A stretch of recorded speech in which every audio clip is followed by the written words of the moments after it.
उन्होंने वादा किया था युवाओं को कि बहुत हुई बेरोजगारी की मार, अब की बार मोदी सरकार हर साल 2 करोड़ नौकरियां दी जाएंगी। लेकिन पेट्रोल का दाम 75 रुपए से 100 रुपए पे पहुंच गया, डीजल का दाम 55 रुपए से 90 रुपए पे पहुंच गया, गैस के सिलेंडर का दाम 300 रुपए से 1200 रुपए पर पहुंच गया।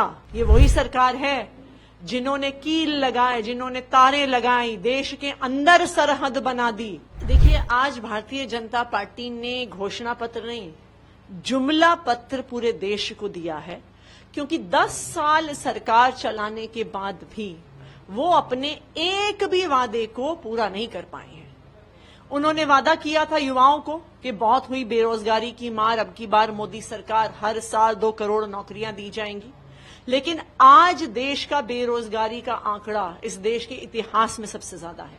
25% युवा बेरोजगार हैं, 45% फ्रेश ग्रेजुएट बेरोजगार हैं। महंगाई अपनी चरम सीमा पे है। मोदी जी ने कहा था बहुत हुई महंगाई की मार, अब की बार मोदी सरकार।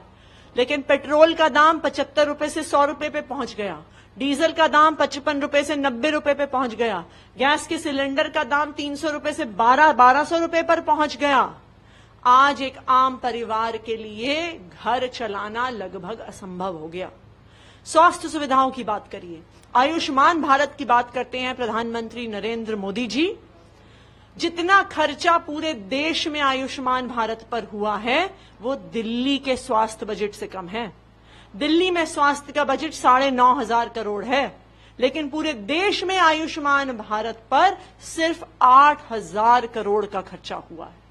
आप किसानों की बात करिए, इसी जुमला पत्र में 10 साल पहले कहा गया था कि किसान की आय को दुगुना करेंगे। आज वो वादा गायब हो गया।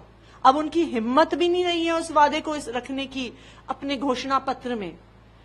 कहीं पर भी इस पूरे मैनिफेस्टो में एमएसपी कानून की बात भी नहीं की गई है। ये वही सरकार है जिन्होंने कील लगाए, जिन्होंने तारें लगाई, देश के अंदर सरहद बना दी, जब किसान मोदी जी से आके बात करना चाह रहे थे। बुलेट ट्रेन की घोषणा पे प्रमुखता से जोड़ दिया प्रधानमंत्री ने अपने भाषण में भी, मैनिफेस्टो में भी वो बातें कही। मैं तो एक छोटी सी बात पूछूंगी कि 10 साल के बाद भी आपको वादों पर वोट मांगने की जरूरत क्यों है? 10 साल के बाद आप अपने काम पर वोट मांगिए। अरविंद केजरीवाल जी की तरह हिम्मत रखिए ये कहने की कि अगर मैंने काम किया है तो मुझे वोट दो, अगर मैंने काम नहीं किया है तो मुझे वोट मत दो। ऐसी हिम्मत है क्या प्रधानमंत्री जी में? लागू करने की बात करते देखिए, भारतीय जनता पार्टी को वादों पर वादे करने हैं। भारतीय जनता पार्टी को इस देश को बहलाना है, इस देश को फुसलाना है।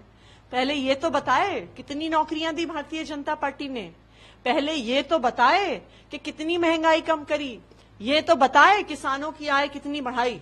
आप लोग जो सवाल उठाते रहे उससे जुड़ा एक सवाल जो प्रधानमंत्री ने अपने स्पीच में भी कहा, उन्होंने कहा कि हमने गरीबों के लिए काम किया, लेकिन जिन्होंने गरीबों को लूटा उन्हें हम जेल में डाल रहे हैं और ये कार्रवाई चलती रहेगी। देखिए, सबसे बड़े भ्रष्टाचारी भारतीय जनता पार्टी के पदाधिकारी हैं। जो सारी पार्टियों के भ्रष्टाचारी हैं उनको भारतीय जनता पार्टी अपनी पार्टी में लेके आती है, सिर्फ यही कार्रवाई करती है भारतीय जनता पार्टी।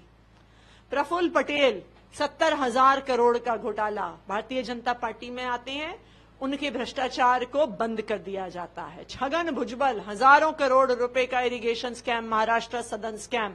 अजीत पवार, जिनके बारे में प्रधानमंत्री नरेंद्र मोदी जी बोलते थे कि जेल में चक्की पीसेंगे ये, आज अपनी ही सरकार में उनको डिप्टी सीएम बना दिया जाता है, उनके केस बंद हो जाते हैं।